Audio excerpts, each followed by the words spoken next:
So, Tony, when we're talking about getting specific, like what is really important about being specific with ourselves or being specific with other people about our experience? Yeah. So one of the challenges I've run into both personally as well as I've been seen in clients, and I really empathize with them for this, is that it's easy to get lost talking about general things. And we can talk about principles, we can get into the philosophy of things, and we're just leaving our immediate experience. We're up in the cloud of ideas. And therapy doesn't happen in the cloud of ideas. You can take cool things from heaven, so to say, but it has to matter in your life right now. And this is where I've really tried to focus on getting specific, because it's specific things that are bringing you into therapy. It's dealing with the cloud of anxiety that when we make it specific, that's where we can start changing things. Yeah. You can't hold a cloud. You can hold a hammer and a screwdriver and the tools in front of you, even a paper and a pen. Yeah. So when we're talking about specific ways things are happening in your life, we can start working with those with specific responses. If we're having a hard time with that, just like you're saying with the body, slowing things down and feeling specific sensations, how they relate to specific emotions, and how those specific emotions come up in specific interactions, whether it's at work, whether it's with family. It's in those specific moments that we can have specific change. And then that's where you put those together, therapy happens. Yeah, I totally agree. And I think a very big word and in my sort of school of thought that is so helpful is just sort of explicit, which is similar to specific. Yeah. The more we make things explicit. So in the therapy room, the more we make things explicit, the more powerfully people can be seen, heard, and known. Yeah. And the more we experience being explicit in a safe, hopefully safe environment, the more we can translate that to working on being explicit with ourselves in our individual situations.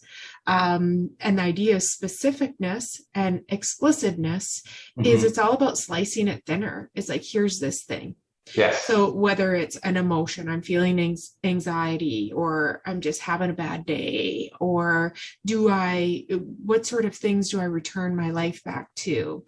It's okay. How do I get slow, like Tony's saying, and zone it in. This immediacy, this specific piece about what is that difficult sensation or good sensation stemming from. Yep. And then, yeah. So, and then I guess when you're talking to Tony about your body, so getting specific with your body, what does that mean for people who don't know? Yeah. So I like I do this usually in the first or second session with clients. I like explaining a bit about the way the nervous system works. Our conscious thoughts, when we think in logic and English or whatever other language we think in, that's the last part of our nervous system to develop. The earlier parts of our nervous system, the emotional part, also is about how we connect in our groups, our communities, our clan, our pack, however you want to look at it. That uses a different language.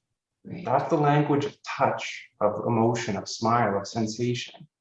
And that trickles down even into the instinct part of our brain, the brain stem that controls breathing and heart rate and that level of alertness. Those don't respond to English. Those respond to specific cues in the environment. And when we can bring our attention to very specific cues, that creates good feedback. Even seeing a specific threat feels safer than general threat. And we can work by degrees to have more specific responses when we become more aware of our specific responses to whatever we're dealing with. Yeah, it's interesting when you say this, because I think, okay, is that a reptilian brain thing or a mammalian brain thing? Like what we talk about fight, flight, freeze, faint, which is more reptilian, more primal, right? Yeah. But then there's also this power of not only knowing my individual need for self-regulation, but as mammals, the co-regulation. Exactly. Yeah. So the idea behind reptilian is just me and survival. And this is why when a lot of us are getting pushed into survival in COVID, we have a hard time doing relationships because that part of our brain isn't nearly as online. And Yes. sensation is a way of opening the door back into that part of the brain.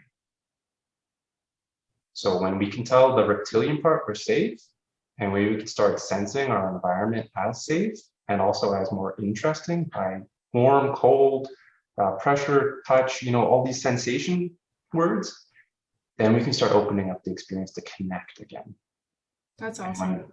when we feel safe connection, we can start thinking more clearly again. Mm-hmm.